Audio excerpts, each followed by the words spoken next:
이 우선순위만으로는 산화수가 판단이 안 되는 아이들이 몇몇 있어요. 어떤 아이들이 산화수가 판단이 안 되냐면 수능에서 단골로 나오는 HCN이라는 아이가 있어요. 그러면 이것도 얘네들의 산화수를 판단하래요. 얼마인지. 그래서 네, 수소와 탄소와 질소로 되어 있는 이 화합물의 산화수의 합은 0이죠. 그래서 근데 이 중에서 우선순위가 수소와 탄소와 질소 중에 우리가 외운 거 수소란 말이죠. 얘는 산화수가 우선순위가 되면 플러스 1이라고 한다. 얘는 알아. 근데 나머지 탄소와 질소는 몰라. 그래서 이거 어떻게 판단해요? 라고 하는데 사실은 산화수라고 하는 애가 생긴 산화수의 근원은 전하량이라고 했죠. 근데 이 전하량은 얘네들이 결합할 때 이온 결합을 하던 공유 결합을 하던 사실은 전자를 공유하면서 결합하는 공유 결합인데 너무 공유 전자쌍을 세게 잡아당겨서 아예 뜯겨나가는 게 이온 결합이거든요. 자, 그러면 탄소라는 거 아세요? 네 방향의 공유 결합을 할 수 있어요. 근데 그 중에서 수소와 한 손 잡아 결합을 한 거죠. 그럼 나머지 세 손은 누가 잡아줬니? 옆에 있는 질소와 세 손을 이런 식으로 잡았다는 거예요. 그러니까 탄소와 질소 사이에는 삼중결합이, 그 다음에 탄소와 수소 사이에는 단일결합이 있는 건데 이때 이런 식으로 전자를 공유하면서 결합하면서 서로 내 거야! 하면서 땡긴단 말이죠. 그 당기는 힘을 우리가 주기율표상에서 외웠어요. 18쪽을 뺀 나머지 아이들이 공유 결합을 하는데 전자쌍을 자기 쪽으로 잡아당기는 그 힘이 사실은 전기 음성도다. 전기 음성도는 오른쪽 위로 갈수록 커진다. 그러니 가장 탑은 누구다? 플로오린이다. 플로오린이 가장 전기 음성도가 커서 이걸 4로 하고 얘보다 한 칸 왼쪽으로 갈수록 산소, 질소, 탄소 0.5씩 줄이면 된다 그랬어요. 3.5, 3, 2.5 이런 식으로. 자, 그래놓고 수소 별도로 외워라 2.1이다 이랬거든요. 그러면 결국은 뭐냐면 여기에는 공유하기로 한 전자쌍을요. 수소는 2.1의 힘으로 자기 쪽으로 당기고 있고 탄소는 2.5의 힘으로 자기 쪽으로 당긴다는 거야. 그렇다면 결국은 어디로 가? 전기 음성도가 큰 탄소 쪽으로 끌려가 버립니다. 그래서 탄소가 1승을 한 거예요. 그러면 탄소 쪽으로 전자가 끌려가는 순간 그래서 탄소는 전자를 하나 얻은 듯한 느낌이라 마이너스 1승입니다. 끌고 가면 마이너스 1승. 그러면 수소는 뺏겼으니까 플러스 1패입니다. 승률. 됐어. 그 다음에 탄소와 질소는 됐죠. 줄다리기를 3번 합니다. 근데 탄소는 전기 음성도가 2.5고 질소는 3이잖아요. 3번 줄다리기를 해도 질소가 3번 다 이겨요. 그러면 요 싸움에서는 질소는 마이너스 3승, 탄소는 플러스 3패입니다. 그러면 총 수소의 산화수는 얼마가 됩니까? 뿔 1. 탄소의 산화수는 얼마입니까? 뿔 2. 알겠어? 질소의 산화수는 얼마입니까? 마 3. 그래서 합이 0이 된 거예요. 알겠어? 그래서 탄소의 산화수는 뿔 2로 질소의 산화수는 마 3으로 나와. 이렇게 된 거예요. 됐죠? 그래서 사실은 1순위, 2순위, 3순위, 4순위 외울 필요 없어요. 여기에는 전기 음성도만 외우시면 모든 아이들을 공유결합으로 놓고 1승 1패를 따지시면 되는 거예요. 알겠어? 이런 식으로 가는 거거든요. 그래서 산화수의 원래 근간은 사실은 어디서 온 거다? 전기 음성도의 승패에서 온 거다. 근데 저희 마이너스 3이 전자를 3개 얻었다는 뜻이야. 아, 전자를 얻기 때문에 마삼승이에요. 아, 됐어? 이런 거거든요. 그래서 전기 음성도에서 이기면 마이너스다. 지면 플러스다. 알겠어? 이런 식으로 해서 산화수가 나온 거다. 그래서 실제로 수능에서는요. 우선순위로 판단할 수 없는 몇몇 개의 아이들이 들어있다. 이렇게 판단해라. 알겠죠? 이렇게 판단해라. 이게 산화수의 모든 것들이다. 라고 하는 거 머릿속에 집어넣으시면 이제 산화환원이라고 하는 얘기는 여러분들이 어떤 유형이 나와도 이런 식으로 판단해 주시면 되는 거예요. 되는 겁니다. 자, 그래서 네가 가지고 있는 279페이지 잠깐 볼게요. 279페이지.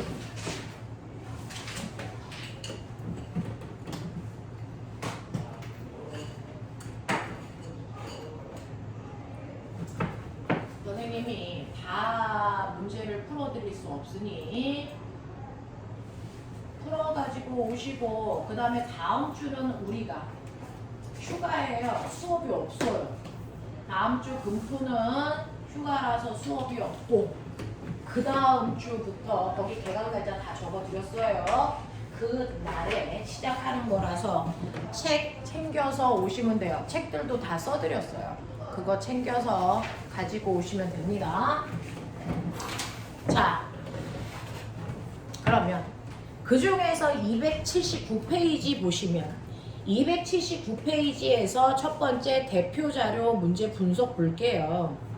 자, 첫 번째 자료 1번 보시면 금속과 금속이 결합되어 있는 물질 금속염이라고 불러요.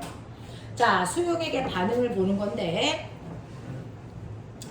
자, 그림 가는요. 질산은 수용액에 구리를 넣어서 자, 구리줄을 넣는 거고 나는 항상 구리에다가 아연을 넣어서 일어나는 반응 두 가지를 보겠다는 겁니다. 그래서 여러분들이 보시는 것처럼 첫 번째 간은 구리, 질산 은에다가 구리 넣는 반응이에요. 칠판을 밑을 사용할 건데 보실 수 있나 보세요. 화면을 올려드리죠. 이런 식으로. 자, 가하고 나를 써봐 드릴 테니까 여기 칠판을 좀 봐주시면 가라고 하는 아이는 뭐냐면 가라는 아이는 질산 은이라는 아이가 누구를 집어넣는 거냐면 구리를 넣어요. 근데 구리는 어떤 상태로 넣는 거냐면 금속이었어요. 처음에. 그러면 여기에서 반응을 하는데 선생님 은도 금속이네요. 네. 구리도 금속이네요. 네. 이렇게 같은 공간 안에 다른 물질과 결합되어 있는 금속은 이온 상태로 있어요. 그러면 선생님 은은 전화량이 얼마예요? 안 해웠죠. 대신에 질산은 해웠죠. 질산은 마이너스 1이죠. 결합해서 0이 됐는데 질산 하나랑 결합했으니까 은은 플러스 1이라는 걸 미루어 짐작하시면 돼요. 됐죠? 그러면 은이라고 하는 일가 양이온이 구리라는 순수한 금속은 전하량이 0인 상태 원자예요. 이거랑 결합을 해서 어떤 일이 발생을 하냐면 됐죠? 거꾸로 구리가 은한테 전자를 줍니다. 전자가 잃어가는데 구리는 2 플러스라서 한 번에 전자 2개를 은한테 주는데 은은 전자를 1개밖에 못 먹어요. 그러니까 하나의 은이 아닌 2개의 은이 구리가 준 전자 2개를 먹습니다. 그래서 2개의 은이라는 금속으로 가라앉고 거꾸로 구리는 이온이 되는 상태예요. 그러면 이렇게 구리가 이온이 되는 순간 어떤 일이 발생하냐면 구리의 입장에서는 전자를 잃었죠. 그래서 구리는 그 안에서 산화 반응을 한 거예요. 그리고 은은 거꾸로 구리로부터 전자를 얻었죠. 그러면 은은 뭐 된 겁니까? 환원된 거죠. 그래서 금속과 금속 사이에 전자를 주고받는 산화 환원 반응이 일어나 됐죠. 어떻게 된 거냐면 질산 구리라는 물질이 된 거고요. 그 다음에 은이 석출돼서 가라앉은 겁니다. 이런 식으로. 됐죠? 그래서 화학 반응식을 완성하면 이런 일이 발생을 하는데 선생님 이거 일일이 따져요? 자 라고 하면 이거 아까 산화수 말씀드린 것처럼 하시면 돼요. 질산이라는 이온의 전하량 외웠잖아요. 마이너스 1이잖아요. 그럼 얘는 뿔 1이죠. 그리고 얘는 원소 물질이니까 산화수가 0이었단 말이야. 그랬다가 질산이온 2개랑 결합했으니까 마1이 2개 있네. 마2네. 그러면 얘는 얼마여야 돼? 뿔 2네. 그리고 얘는 원소 물질로 바뀌었으니까 0되네. 이런 거 아닙니까? 그러면 이런 식으로 여러분들이 따지시면 질산이온은 마1이 그냥 마1이니까 질산이온은 산화 환원 반응에 직접적으로 관여하지 않았어요. 그래서 대신에 은의 산화수가 뿔 1이었다가 0이 됐으니까 산화수가 얘는 줄었네요. 네, 그래서 환원된 거예요. 근데 구리는 전하량이 0이었다가 뿔 2로 바뀌었네요. 오케이. 그럼 얘는 산화수가 증가했으니까 얘가 바로 산화 반응에 참여한 거죠. 이렇게요. 됐죠? 이런 식으로 금속과 금속 사이에서 서로 전자를 주고받는 화학 반응이 일어나는 대표적인 경우를 가로 설명을 한 겁니다. 한 번 더 설명한 게 나예요. 나 같은 경우에도 그렇습니다. 나도 보시면 그래서 황상구리가 있어요. 여기다 쓸까요? 황상구리가 있어요. 여기 보이니 근데? 이거 보이니? 여기가 보여요? 황상구리에다가 누구 넣어요? 네, 황상구리에다가 요번에는 아연 넣어요.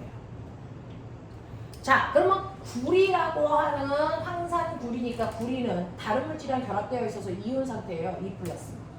그리고 아연이라는 금속은 결합 안 했으니까 전하량 0이에요.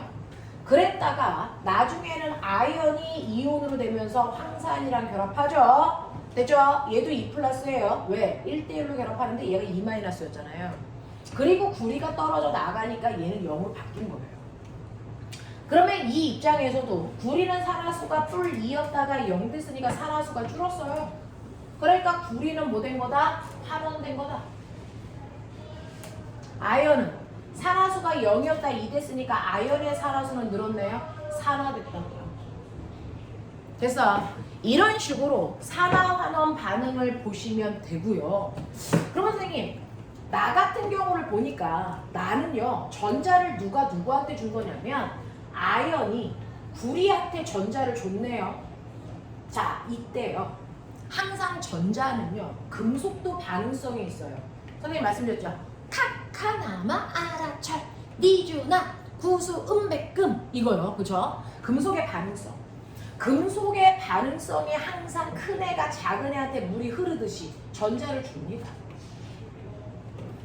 그러니까 우리가 그걸 굳이 외우지 않았어도 전자를 누가 누구한테 준 거야? 아연이 구리한테 준 거예요. 그러면 반응성이 아연이 구리보다 커서 전자가 내려왔구나. 이런 것도 판단할 수 있어요. 금속의 반응성.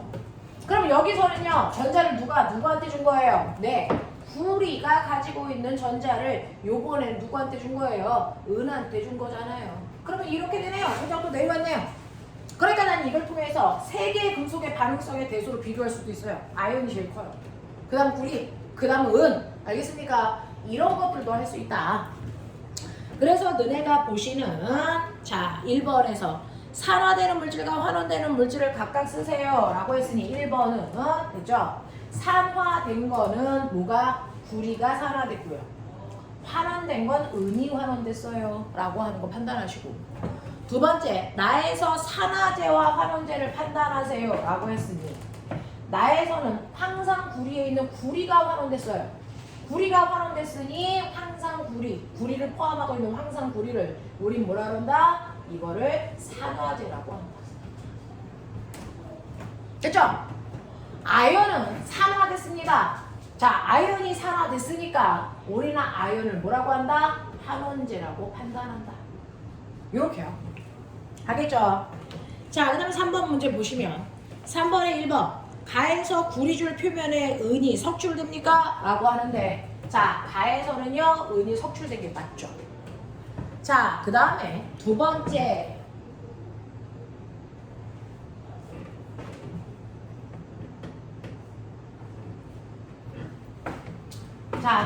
가에서 구리가 산화되니? 라고 했는데 구리는 산화됐으니까 무슨 제로 해요? 환원제라고 하셔야죠. 틀렸네요. 3번 가에서 수용액은 점점 푸른색으로 바뀝니까? 3번의 별표. 3번의 별표. 됐죠? 3번을 보시면요. 어떤 일이 발생을 했냐면 순수한 구리라는 금속이 구리 이온됐어요. 구리라는 금속이 구리 이온으로 바뀌는데 이건 중학교 때도 나오는 건데요. 그냥 구리 금속일 때는 이 붉은색 금속판이야. 붉은색이야. 됐어? 그러니까 이렇게 물은 투명한데 거기다가 구리를 넣어봤자 얘만 붉은색이야. 됐죠? 얘 혼자서 빨간 금속인데 시간이 지나면 이 구리라는 금속이 물속에 녹아들어가. 됐죠? 구리 이온이 되면 붉은색 금속판은 점점 녹아서 없어지고요. 물 색깔이 대단히 골 때려요. 이 구리 이온이 물속에 녹아들어가는 순간 구리 이온이 마치 푸른색 잉크의 역할을 해서 물이 파래집니다. 구리 이온이 많아지면 많아질수록 물이 더 새파래져요. 그러니까 점점 시간이 지나면 구리 이온의 개수가 많아지니까 점점 물은 푸른색 물로 바뀐다. 왜? 구리 이온들이 녹아 들어가 있으니까. 알겠습니까? 구리는 이온일 때 물을 푸른색으로 변화시킵니다. 됐죠? 이온의 개수가 많아지면 물은 점점 파란색, 이온의 개수가 줄어들면 물은 다시 투명해진다. 이런 얘기거든요. 그러니까 3번에 나에서 수용액은 점점 푸른색으로 변해갑니다. 왜? 구리 이온이 많아지니까. 알겠죠? 이런 얘기. 자, 그 다음에 4번에서는 그러면 나에서는 구리 이온은 어떻게 돼? 나에서는 구리 이온이 구리 금속으로 바뀌잖아요. 거꾸로. 가는 구리 금속이 구리 이온으로 바뀌어 물은 파래지는데 나에서는 거꾸로요. 그래서 구리 이온이라는 아이가 구리 금속으로 가라앉아 버려요. 그러니까 얘는 전자를 산화수가 2였다가 0 되는 거니까 산화수가 줄어드는 환원 반응한 거예요. 환원 반응했으니까 산화제라고 불러요. 뭐 이런 얘기. 그래서 여러분들 4번 보시면 구리는 환원되니? 네, 환원됐어요. 이런 얘기. 5번 나에서 수용의 전체 이온수는 반응 전과 반응 후가 같습니까? 라고 했는데 나에서요. 이게 고등학교 2학년 수준이에요. 나에서는요. 구리 이온이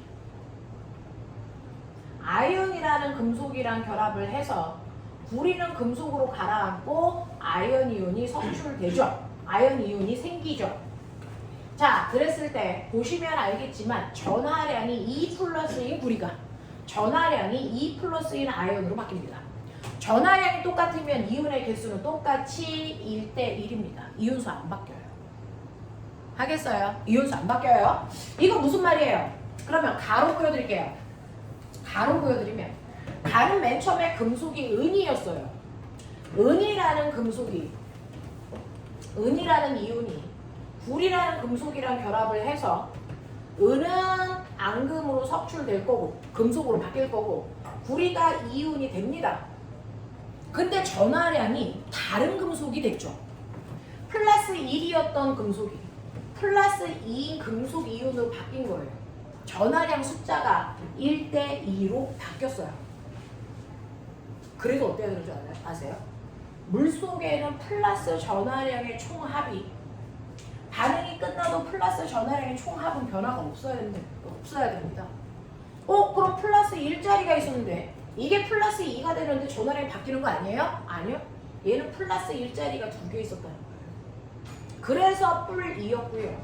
얘는 플러스 2자리가 하나밖에 없어서 뿔 2가 유지되는 거예요. 그래서 보세요. 전하량 비율이 1대 2잖아요. 그럼 개수비는 거꾸로 2대 2입니다. 그러면 얘는 화학 반응을 하면 이온수가 어떻게 돼요? 2개였던 이온이 하나의 이온으로 줄죠. 됐죠? 그 얘기하는 겁니다. 그래서 5번에서 나에서 수용액의 전체 이온은 어떻습니까? 라고 하면 나에서는 여러분들이 보시는 것처럼 그래서 구리라고 하는 이온이 아연이라는 이온으로 바뀌었기 때문에 얘네들은 전하량이 똑같기 때문에 이온수는 변하지 않았다. 알겠죠? 자, 그 다음에 6번 갈게요.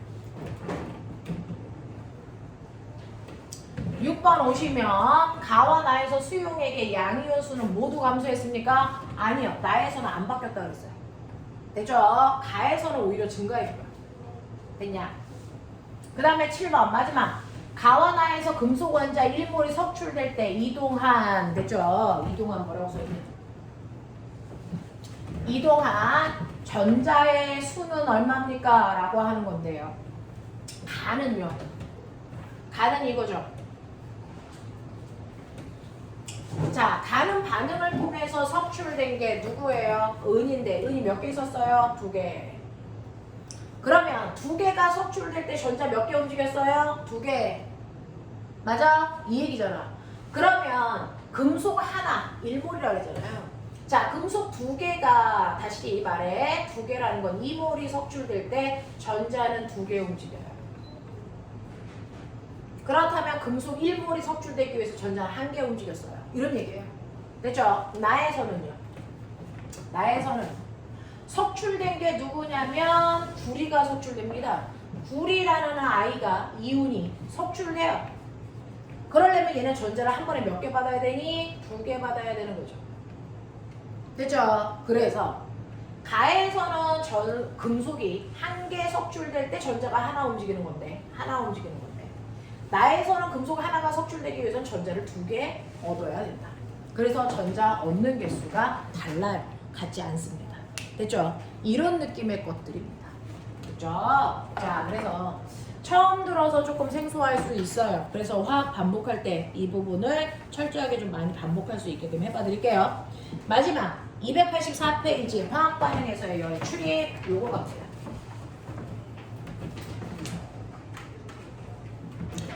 화학 반응에서의 열의 출입은 중학교 3학년 때 합니다. 그러니까 여러분들은 중학교 3학년 내용에 심화를 하고 있다 생각하시면 돼요. 이제 곧 중3이잖아요.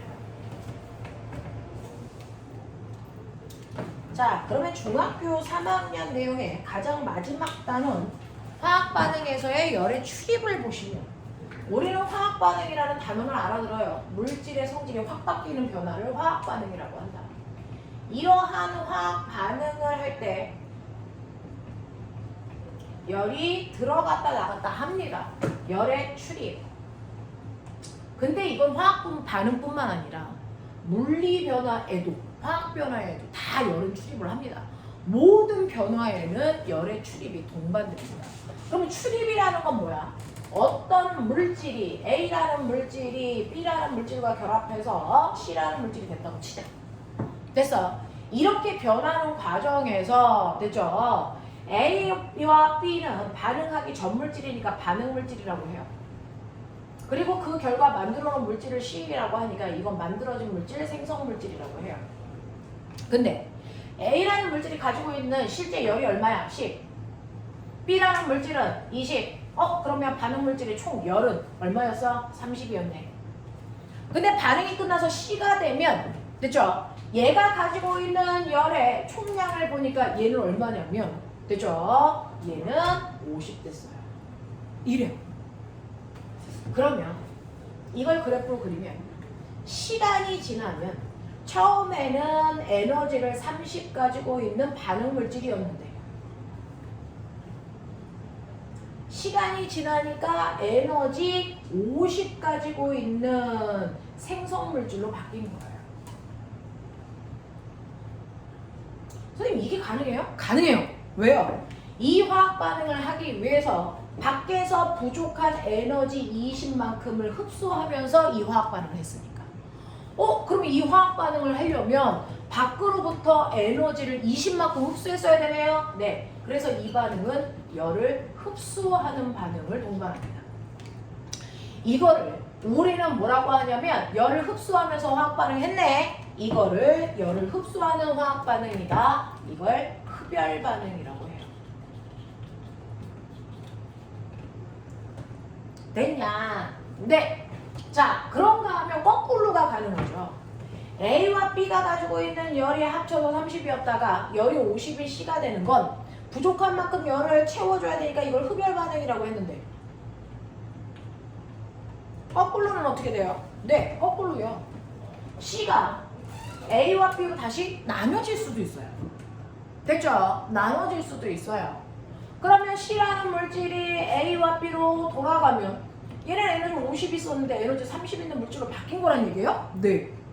그러면 이걸 그래프로 그리면 어떻습니까? 네, 거꾸로 그리시면 되죠. 시간이 지나면 맨 처음에 에너지를 50 가지고 있었던 C가 에너지 30 가지고 있는 A와 B로 바뀌는 거잖아요. 그러려면 어떻게 돼요? 에너지의 차이만큼인 에너지 20을 밖으로 버립니다. 이렇게 에너지 20이 밖으로 막 나와요. 이런 반응을 밖으로 열을 방출한다. 이걸 멋진 말로 발생한다. 열이 발열 반응이라고 해요. 발열 반응. 됐어? 그러면 이런 식으로 C라는 물질이요. 됐죠? A와 B로 바뀌면서 열이 막 밖으로 나오고 있어? 그러면 밖으로 막 이렇게 열이 나오면 밖에 서 있는 나는 그 열 때문에 따뜻하네 이렇게 느끼는 거야. 그죠? 아 따뜻하네 이렇게 느끼는 거죠. 그래서 너네 장작인 나무를 태우면 나무가 산소와 결합해서 막 타는 걸 우리가 연소했다 그러는데 그때 밖에서는 물과 이산화탄소라는 물질로 나무가 바뀌면서 엄청난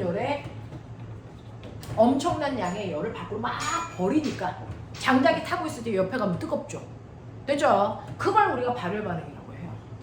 됐어? 그런가 하면 여러분들 겨울에 손난로 들고 다녀요. 손난로 막 흔들고 가지고 있으면 따뜻해집니다. 그 손난로라는 성분 안에 있는 물질들이 화학 반응하면서 열을 막 밖으로 버리고 있어요. 그래서 주변이 따뜻해지는 거예요. 거꾸로요. 흡열 반응을 할 때는요. 되죠? 네. 흡열 반응을 할 때 A와 B가 반응해서 C가 되는 흡열 반응을 한다고 치자. A와 B가 반응을 해서 C가 되는 흡열 반응을 한다고 치자. 그러면 얘네들은 열을 막 흡수해야 돼. 누구 열을? 밖에 서 있는 내 몸에 있는 열을 뺏어가. 그럼 난 시원하다라고 느껴요. 알겠습니까? 자, 이런 식으로 모든 화학 반응에서는 언제나 열을 흡수하거나 열을 방출하는 반응을 동반합니다. 선생님, 그냥 열의 양이 똑같을 수는 없어요? A, B가 C 되면서 열이 30인데 30대는 그런 반응은 없어요? 100% 없어요. 100% 없습니다. 모든 화학 반응에서 물질이 바뀔 때 열을 조금이라도 흡수하거나 조금이라도 방출합니다. 됐죠? 그래서 모든 화학 반응에서는 열의 출입이 반드시 일어납니다. 그러니까 흡열 반응이거나 화학 반응, 아니 발열 반응이거나 둘 중에 하나. 알겠어? 네, 열의 출입이 없는 화학 반응은 존재할 수 없다. 알겠냐? 대표적으로요. 중화 반응 있죠. 저번 주에 했던 수소 이온이 수산화 이온이랑 결합해서 물방울 됐어요. 이 물방울이 되는 반응이 발열 반응이라 중화 반응하면서 온도가 올라가는 거예요. 됐어? 네, 이렇게 되는 거거든요. 자, 그래서 모든 화학 반응에서는 열의 출입을 동반한다. 여기까지가 여러분들 배웠어야 되는 화학의 내용입니다. 되겠냐? 네, 그동안 고생하셨고요. 자, 여러분들 요거 책에 있는 중간어 마무리까지 풀어서 다다음 주에 화학 심화하는 친구들은 298페이지까지 문제 풀어서 채점해서 그래서 가지고 오셔야 됩니다. 하겠냐? 그 다음에 현우하고 준영이는 이제 화학은 안 하고 물리원으로 가잖아요. 근데 이제부터는 여러분들이 성숙한 학습적인 태도를 가지고 있어야 되니까 요거 맨 앞에서부터 물리하면서도 화학 까먹으면 아깝잖아요. 그러니까 앞에 있는 내용들 하루에 소단을 하나씩 한 주에 읽는다 생각하고 하셔요. 알겠어요? 여기까지 할게요. 고생하셨어요. 다음